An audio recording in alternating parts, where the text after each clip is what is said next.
Good morning or good afternoon, everyone, whichever time it is that you are viewing this video. Back in January, Chief Westbrook sent out a list of safety directives. One of them included some updates on traffic safety and how we conduct operations on these roadways. Most of it isn't going to change a whole lot. There is a little bit of a priority shift, but all of that was done certainly with the safety of our folks in mind.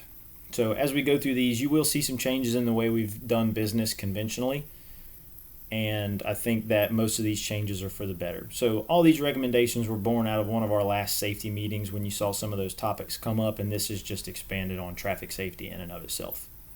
So the first thing that we want to take a stance on is eliminating our time on scene of these motor vehicle accidents, especially in the roadway.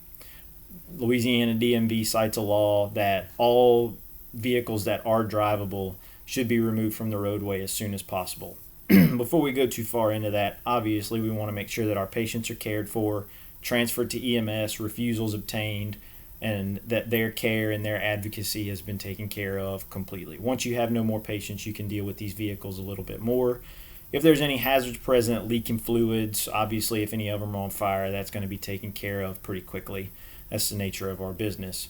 But once there is no longer a hazard to a person or the environment, for lack of a better term, once these vehicles become an issue for law enforcement, we need to start looking at options to try to get us, our folks and our equipment off of that scene as soon as possible.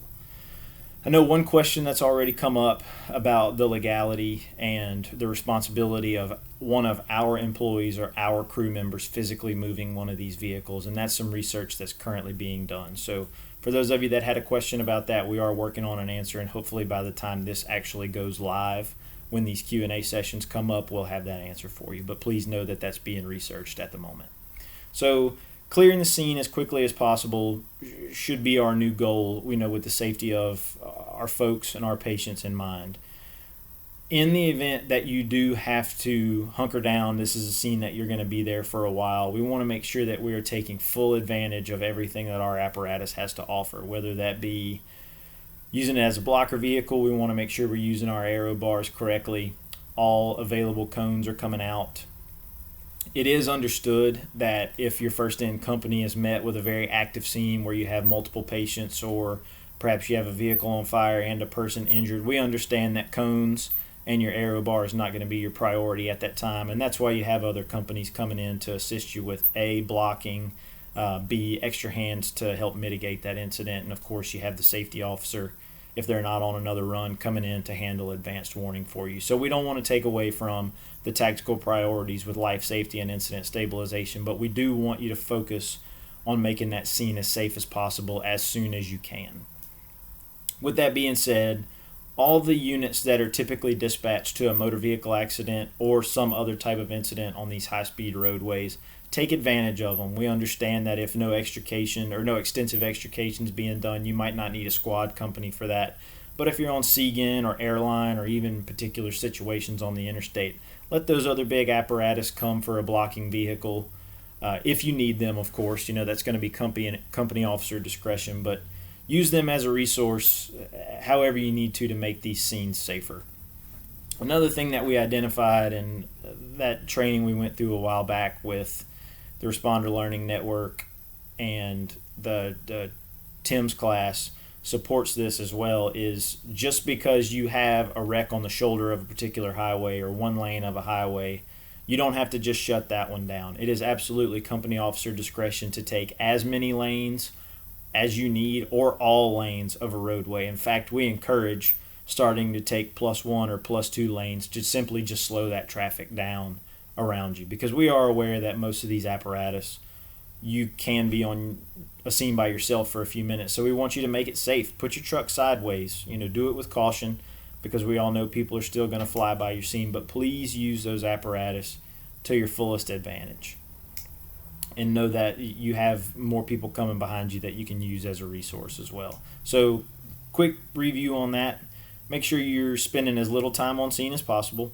If you're not needed, law enforcement comes in and takes over, y'all can pack your stuff and get out of there. We don't want you spending any more time on the scene than you need to. But if it is one of those that you need that you're going to have an extended scene time, build yourself a barrier around the scene. Do whatever it takes. Take as many lanes as you need, and make sure you relay that information to communications, whatever road that you're on. If you decide to shut it down completely, an example being airline northbound, make sure you're making that notification that it's completely shut down. But if that's what you as the incident commander feel you need to do, shut it down. No questions asked. We want to make sure that our guys and gals, the ones out there doing the job, are safe.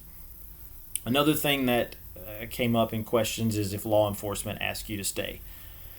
Nobody's out to try to destroy reputations, destroy rapport, or anything like that, but traffic control and sitting on these vehicles is not one of our responsibilities. All the fire department is responsible for is advanced warning for our crews working ahead. It is unfortunate, but if state police decides they want you to sit there because they don't feel like moving their unit, we're not really going to accept those kind of situations anymore. And if you need to get the shift safety officer involved as your advocate on that one, or your battalion chief that's there, just please get them involved, because we're not going to sit on a wreck just to sit on a wreck anymore. We don't want that kind of exposure to our people and our apparatus.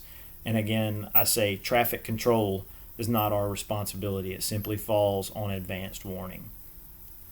For those extended incidents, especially on the interstate and on behalf of law enforcement, we have a little bit more direct option for contacting MAP. We're going to start calling for them earlier and a little bit more often. Quite frankly, we're going to try to get them involved as quickly as possible, because they provide the layer of protection for law enforcement that we might be forfeiting when we leave. But I still stand by, and we still stand by as the safety committee, we want people spending as little time as possible on these scenes.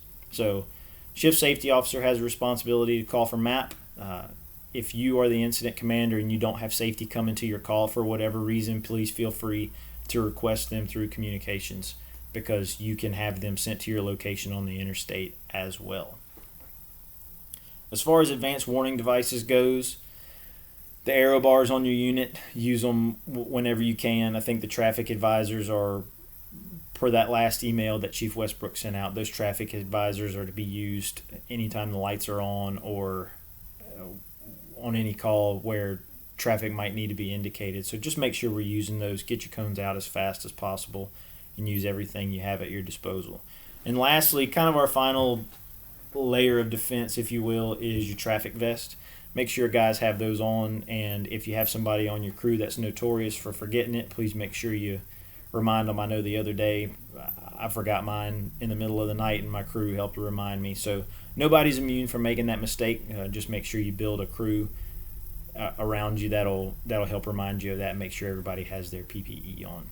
So this is going to be a Q&A. If you have any questions, whoever's representing safety for this meeting, please feel free to ask away. And at the end of all these trainings, we are going to compile a list of those questions, and we'll get an answer, and we'll send it back out to everybody at the same time. That way there's no misinterpretation.